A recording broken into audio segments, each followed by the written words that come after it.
आज की बात अब हर शाम सोमवार से शुक्रवार 8:30 बजे से। आनंद जी, सवाल तो पूछा जा रहा है कि राजनीतिक अवसरवाद क्या भारतीय जनता पार्टी अभी भी तलाश रही है? टीएमसी के नेता तो कर रहे हैं अवसरवादिता, वो दिखाई दे रही है, बचने की कोशिश कर रहे हैं, वो चाहते हैं कि जनता अंडा ना मारे, इसलिए फटाफट उन्होंने एनसीपीआई में विलय कर लिया। लेकिन सवाल ये भी तो है ना कि क्या भारतीय जनता पार्टी भी इसमें राजनीतिक अवसरवाद तलाश रही है और खूब जोर शोर से तलाश रही है? मीनाक्षी जी, राजनीतिक दलों से अवसरवादिता की अपेक्षा नहीं करना बहुत व्यर्थ है। मुझे लगता है राजनीति का दूसरा नाम ही अवसरवादिता है, और अवसर की तलाश में रहना और अवसर को एक्सप्लोर करना टू द मैक्सिमम, यही तो राजनीति है। मुझे लगता है आज किसी भी पक्ष में, मैं तो भारतीय जनता पार्टी का पक्ष देख लीजिए, राष्ट्रीय जनतांत्रिक गठबंधन का देख लीजिए, या INDAI का देख लीजिए, क्या है डीएमके और कांग्रेस के बीच में जो संबंध थे, एक मिनट में राजनीतिक अवसरवादिता में कहां चले गए दोनों संबंध? जो कल तक भाई हुआ करते थे कहां चले गए? अरविंद केजरीवाल और कांग्रेस के संबंध हमने विधानसभा चुनाव में देखे ही। जिस प्रकार से अभी ममता बनर्जी को सोनिया गांधी हक कर रही है, वैसे ही राहुल गांधी और अरविंद केजरीवाल की तस्वीरें भी हमने गाड़ी के बोनट पर खड़े होकर हक करते हुए देखी। तो सिर्फ भारतीय जनता पार्टी ही क्यों, सारे राजनीतिक दल अवसरवाद की तलाश में रहते हैं, और जिसका जहां दांव लग जाता है वो दांव खेल जाते हैं, जो जीता वही सिकंदर। इसलिए राजनीति में अब अवसरवाद ही सेंट्रल थीम हो गया। अब नैतिकता वैतिकता कहीं कुछ नहीं है। जो जीता, जिसने दांव मारी, जिसकी लंगी लग गई, जिसने पटकनी दे दी, वो सिकंदर है। नहीं, but Rashid Kidwai ji have a difference of opinion. आप बोल रहे थे, वो मना कर रहे थे कि नहीं ऐसे नहीं चलेगा। ये जो भारतीय जनता पार्टी कर रही है, या जो टीएमसी के बागी गुट कर रहा है, या जो ममता बनर्जी के साथ भी रशीद जी खड़ा हुआ है, वो भी कितने दिन खड़ा हुआ है? मेरा तो प्रश्न वहां पर भी है।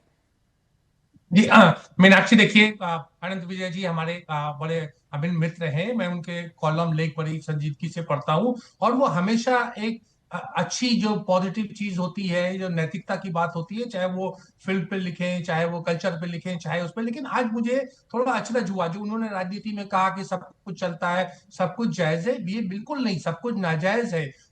ये अंडे फेंकना, पत्थरबाजी करना, इंक फेंकना, तमाचे मारना, जूते फेंकना, इसका भारतीय लोकतंत्र में कोई जगह नहीं है, और हम उसको किसी भी तरीके से अप्रूवल नहीं रखते। उसी तरीके से जैसे भाजपा ने पूरे टाइम हमेशा से कहा, उनका एक कैच फ्रेज भी था, पार्टी विद द डिफरेंस। क्या ये पार्टी विद द डिफरेंस है?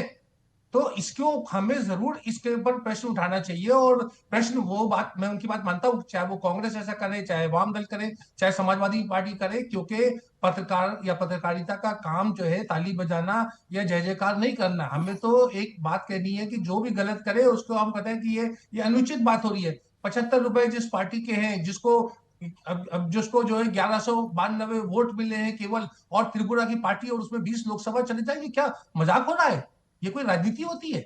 और उसके ऊपर भी तमाम मीटिंग कहाँ हो रही है? मंत्री जी के घर पे हो रही है, सांसद ले जा रहे हैं, जो स्पीकर है वो उनके स्वागत के लिए खड़े हुए हैं। ये सब चीजें बहुत ही दुर्भाग्यपूर्ण है, और मैं फिर कहूंगा ये भाजपा के हक में भी नहीं है। ये 20 में से 18 सांसद जो थे, उनको भाजपा को हरा के आए थे। भाजपा नंबर 2 पार्टी थी उन जगहों के ऊपर। तो ये आने वाले समय में, और हर राजनीतिक दल का, ये मैं मानता हूं कि राजनीति इतनी बिल्कुल मैं सर आपकी बात से एग्री करते हुए ये कह रही हूँ कि अब आने वाले समय में क्या होगा मुझे नहीं पता, लेकिन आज की जो तस्वीर है, अभिषेक बैनर्जी को छतरी लेकर निकलना पड़ रहा है, ना धूप है ना बारिश है, छुपते छुपाते वो चल रहे हैं।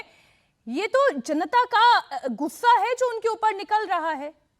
नहीं, जन आक्रोश, देखिए मीनाक्षी, जन आक्रोश जो है वो ईवीएम में बैलेट से अपने मताधिकार से हो गया है। ये जो है ये कोई जन आक्रोश नहीं है।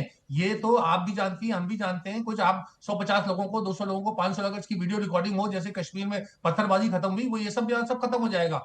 अरविंद केजरीवाल पे कितनी बारी अच्छा, इन अंडों के पीछे भी खेल है। ये मुर्गियां कोई और है जो दाने डाले जा रहे हैं इन मुर्गियों को।